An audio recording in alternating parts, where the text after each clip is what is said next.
Mike, Jim Miller, Pat Kirwan, moving the chains, SiriusXM NFL Radio. How'd it feel, Mike, going through the first one? It felt great, but first of all, I have to apologize to you guys for yesterday. I was scheduled to do the call, and I really am sorry. I ended up in a meeting, and I couldn't get out of it. Yeah, you weren't going to say, hey, I got to go talk to Jim and Pat. That wasn't going to work. Trust me, I would have preferred. Yeah, well, we thank you for today. And what an exciting time for you. I thought you did great. You know, you're not just great at this. You decided you're going to prove to the world you can trade all day, too. I mean, give us an overall sense of the 3 days, what you thought it was going to be, because I can never ask you this question again, what you thought it was going to be and actually what it was. Yeah, I mean, it's a great question. And for a lot of years, Pat, you know, you sit back in the chair at NFL Network and you criticize everybody's draft. And at the end of the day, you go home and you have a beer and you feel pretty good about it, but you don't have any skin in the game. And is a whole different conversation when you're sitting there with the 35th pick and you're telling John Gruden it's time to make it. Hey, John, I'm going to make this trade to go back to 38. And he's like, what about my corner? My corner won't be there. I said, John, he will be. And, you know, we go back to 38 and the corner's still there. I said, John, let's go back. We got a chance to go back to 40. Let's go back 2 more. And he's looking at me like I'm crazy. And, you know, I'm like, hey, we got to pick some mid-round stuff up. He'll still be there, and we got a backup just in case, so we're good. And we moved back 2, and he was still there, and it was really funny because John was like, hey, let's do it again. Oh, yeah, you got him going now, yeah. So anyway, having skin in the game is completely different, and it was pretty cool. I think we felt like we stayed really consistent to our philosophy of foundation players. And I think the second thing we did was we stayed consistent with our board. And that's what I just kept preaching all week long is let's trust our board, and I think we did.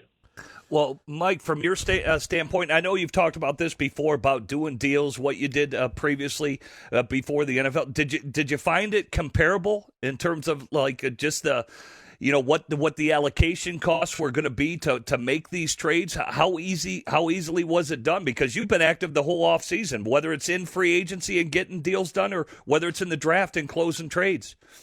I'll tell you what's cool about the draft and making trades is that if you're in a different industry, and I was in commercial real estate for 18 years, and I was in charge of acquisitions, which means, you know, I was evaluating things and buying things, which is certainly very similar.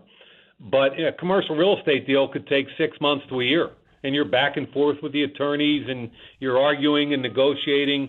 I mean, you get on the phone with another GM, and you got 2.5 minutes, and you're both on the clock, and they're like, "Hey, I'll give you a 4 and a 5 to come up 6 spots." And you know, I'm looking at Gruden saying, "I think this works or it doesn't work," and I'm going to do this or I'm not.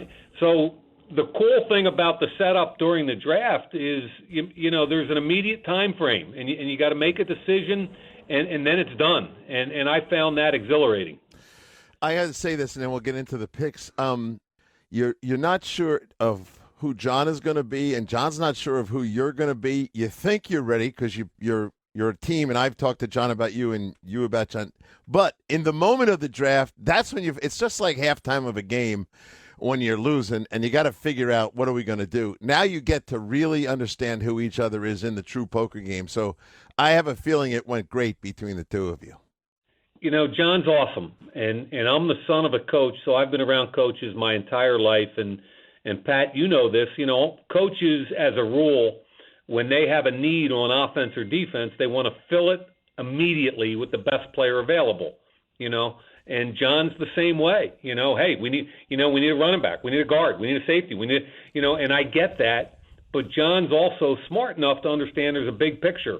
And I think over the last 4 months, we've watched so much film together and argued about so many players and argued about what we should be prioritizing. I think that we've built a respect and a trust between us. And I could just look at him. You know, I was taking all the calls, and I could just look at him and shake my head like, John, I'm doing this or not. And we were on the same page, man. And it was, you know, when the first night was over, we felt like we got 3 foundation guys, and then we had a conversation about the next day. You know, we only had 1 pick at 35. What do we want to do? Who are the guys? Do we want to trade down? John and I were on the same page, and I can't give him enough credit for just allowing me to come in and work with him. John, I'll say this to you, Mike, and I'm going to give it right to Jim because there's only one time I can say this. I think waiting this long to get into the NFL business was brilliant on your part because the first time I was in it, we had like 15 rounds in one day. Just keep going. Well, Mike, I'll say this because you call the first 3 picks foundational players. I'll go a step further because we said this yesterday on the air. I think each player stands for something. Whether Isaiah Johnson just won his length as a corner from Houston, his smarts, because he's just a smart guy when you sit down and talk to him, or Foster Moreau and his athleticism, or even Hunter Renfrow.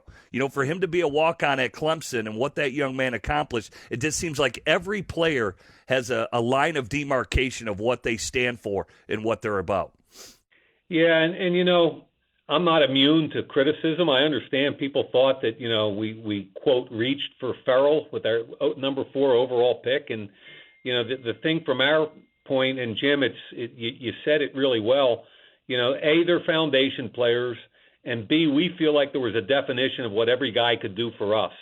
And Cleveland Ferrell for us was a 3-down defensive end that can put his hand in the dirt in Paul Gunther's defense and start from day one.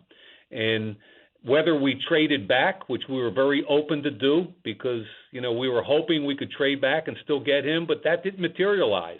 But at the end of the day, he was our guy. Whether we got him at 4, 8, 10, or 12, he was going to be our guy. And then you go to the running back. He maybe my favorite player in the whole draft, pound for pound, so tough. And John Abram brings this mentality and range from the safety position.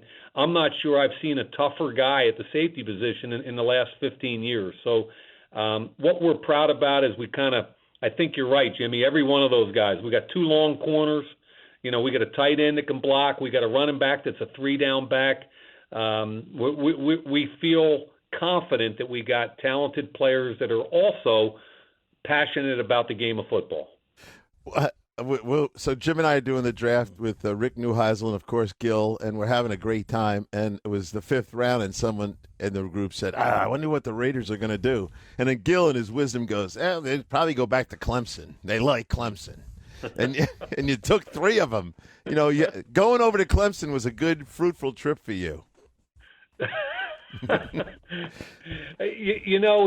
Again, going back to understanding what you're getting, and a level of expectations, when you sit down with each of those 3 guys, which we did, you sit down with Ferrell, and you can watch all the tape you want, but you want to get a feel for what makes this kid tick.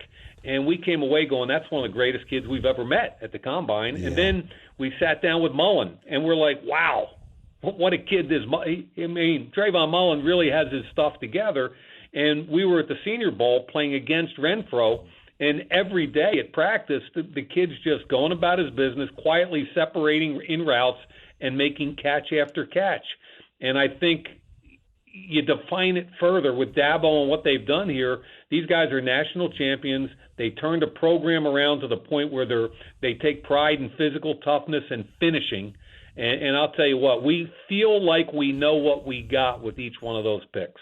A lot of people probably don't know about the 4th-round selection of Eastern Michigan, Max Crosby. I know him because he's right up the road here in Ypsi. He looks like he's all arms and legs, but there's more to it with him. The guy busts a 4.66 40, comes with good production, 19 tackles for loss, 7.5 sacks. But what he could grow into as a football player, maybe if he gets a little stronger and puts a little girth on him, that could be a playmaker for the Oakland Raiders.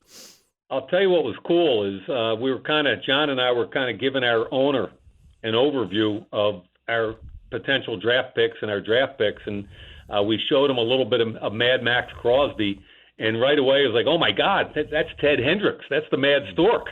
And, you can almost, with all the arms and legs, he's so thin and so tall. I told him on the phone after we drafted him that I was going to time at the hip with Deuce Gruden, John's son, who's an international powerlifting champion and part of our strength coaches. And I'm like, dude, you got length, you got twitch, you got speed, you got toughness, you got motor. What you don't have is power.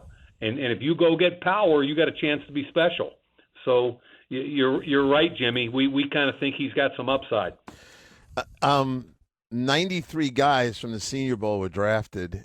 It's a great look. You've been covering it forever. Jim and I have been covering it forever, and it's guys in pads. And you end up taking 4 guys from the Senior Bowl.